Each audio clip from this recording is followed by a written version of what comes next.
أعوذ بالله من الشيطان الرجيم. بسم الله الرحمن الرحيم.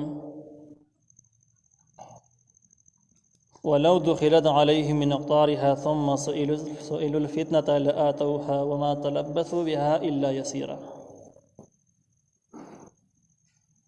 سورة الأحزاب 14 نمبر آیت. په دې 14 نمبر آیت کې د منافقینو علامات پڑھاګه کیږي او د هغوی د دروغ او دعوی وضاحت کوي چې د څومره زیات دروغجن دي. مخکې دوی نبی علیه السلام ته ویلي زموږ کورونه خالي دي، په هغې کې څوک شته دی نه، او څوک غل ورته راوان نه وړي او کور نه ورانۍ ونه کړي. نو موږ زه د کور نظام سره مضبوطوو، واپس راځو. هغې باره کې الله تعالی ویلي چې ان یریدون الا فرارا، دوی صرف د تېښتې اراده کړل. دا خبره چې کومه خوله باندې کوي داسې نه ده. اوس دا مسله ثابتوي چې دا یوازې تېښته نه کوي، بلکې د اسلام سره سخت بغض، نفرت او کرکه شته. او په ښکاره د مسلمانانو ملګري دي، خو په پټ د اسلام پاخه دشمنان دي. الله تعالی وایي لو دخلت علیهم من اقطارها، که داخل شي به دوی باندې د طرفونو د مدینې نه، د مدینې طرفونو نه به دوی باندې داخل شي کافران، د کافرانو لښکر داخل شي. ثم سئلوا الفتنة، بیا وغوښتل شي د دوی نه فتنه. د فتنې نه دا مراد دی چې تاسو د کافرانو سره ودرېږئ چې د مسلمانانو سره وجنګېږو. که فرض کړه مدینه باندې څلور طرف د کافرانو لښکرې راغلي او دوی ته یې وویل چې راوځئ زه د مسلمانانو سره جنګېږو. د دې فتنې نه مراد د مسلمانانو سره جنګېدل ته نه مراد دی. لآتوها، نو دوی به خامخا راځي دې فتنې ته، یعنې په منډه به د کور راوځي چې زه چې زو جنګېږو اوسه. وما تلبثوا بها الا یسیره، او دوی به بیا انتظار نه کوي د دې الا یسیره مګر ډېر لږ، چې بس څوک راشي صرف وینا ورته وکړي. نو چې کله کافران راشي ورته ووایي چې مسلمانانو سره جنګېدل دي او راځي موږ سره ملګري شي، نو بیا دوی نه ګوري چې کور خالي دی او غل به راوړي، دا سوچونه سره نه کوي، بیا ځان رسوي د مسلمانانو سره جنګ کېږي. خو چې کله مسلمانانو په صف کې ودرېدلي دي او د مسلمانانو ظاهري حالات کمزوري معلومیږي، نو اوس یې کورونه خالي دي، تښتي. نو د دې آیات نه معلومیږي چې یوازې بهانې نه کوي، یوازې بزدله نه، د اسلام سخت دشمنان دي او دا اسی په ښکاره باندې تاسو سره ولاړ دي. که پټې د کفر سره ډېره مینه ده، د اسلام سره ډېر نفرت شته. نو دا د منافقینو علامات شو. الله تعالی وایي ولقد کانوا، یقینا وو دا منافقین عاهدوا الله، چې وعده کړي و د الله سره من قبل مخکې، لا یولون الادبار، چې نه به راګرځي شاګانې کافرانو ته به جنګ کړي، تېښته به نه کوي. او د الله تعالی سره معاهدې کړي. دا معاهدې کله کړې وي؟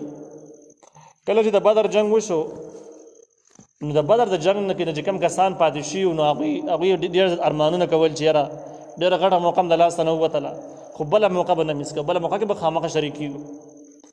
نو په دغه محفل کې منافقین هم ناست، منافقین هم ژبې په سر باندې دوی هم وویل چې بس موږ هم موقع نه میس کوو، که خدای بله موقع راوسته نو موږ په اول سر کې ولاړو، یا به شهادت شي او یا به غلبه شي، خو واپس کېدل به د سره نه. نو منافقین هم ژبې په سر باندې هسې د مسلمانانو سره خبره واړوله، خبره یې وکړله. وکان عهد الله مسؤولا، او دی وعدې د الله تعالی چې د دې به تپوس کېږي. چا چې د الله سره وعدې کړي دي چې داسې به کومه بې نه کوي، دې به د الله تپوس کوي. قل ورته وایي لا ینفعکم الفرار، لا ینفعکم الفرار، اس پیدا نه درکوي تاسو تښتېدل. ان فرارتم من الموت، کې تاسو تښتئ د مرګ نه، موت په خپله مرګ، سړی په خپله مړ شي. او القاتل، یا د وجلو نه چې بل یې مړ کړي، که تاسو د طبعي مرګ نه بل د وجلو نه تښتئ. وإذا لا تمتعون إلا قليلا، نو بیا په دغه وخت کې به تاسو لا تمتعون فایده حاصل نه کوي الا قلیلا، مګر ډېره لږه. څه مطلب؟ که د دې ځای نه وتښتېږئ، جنګ کې چا راګیر نه کړئ، په خپله هم پکې مړه نه شولئ او لاړئ، نو څومره وخت به تېر کوئ؟ بس تاسو کوم عام عمر د زندګي هم د حق مقرر زندګي نه خواخوا وخت نه شي تېرولی. بس یو څو کلونه به ژوندي چې کوم عام د الله تعالی نظام دی، څومره عمر د انساني، هغه باقي عمر تېرولو نه بعد به بیا مړه کېږئ، بیا مرګ نه بچ نه شولئ، بیا مرګ سره مخامخ کېږئ. به د الا قلیلا نه هغه زندګي مراد دی چې کوم زندګي عمر د انسان لپاره مقرري، هغه عمر به تېروئ چې هغه دومره نه وي، او بیا به خامخا مرئ، یعنې ژوندي خو د سره پاتې کېدی نه شي ټول همیشه دپاره.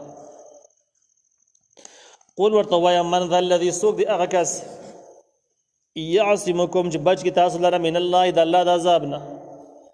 تاسو د دین دومره ښکاره دشمنان وئ، تاسو تختې کورونو کې پناه اخلئ، پرزعین حکم پرېږدئ، د پیغمبر وینا پرېږدئ او دغه سره دوکه کوئ، نو چې د الله تعالی عذاب در باندې راشي د جرم په عوض کې بیا هم ته څوک بچ کی څوک هم دې بچ کولی نشي.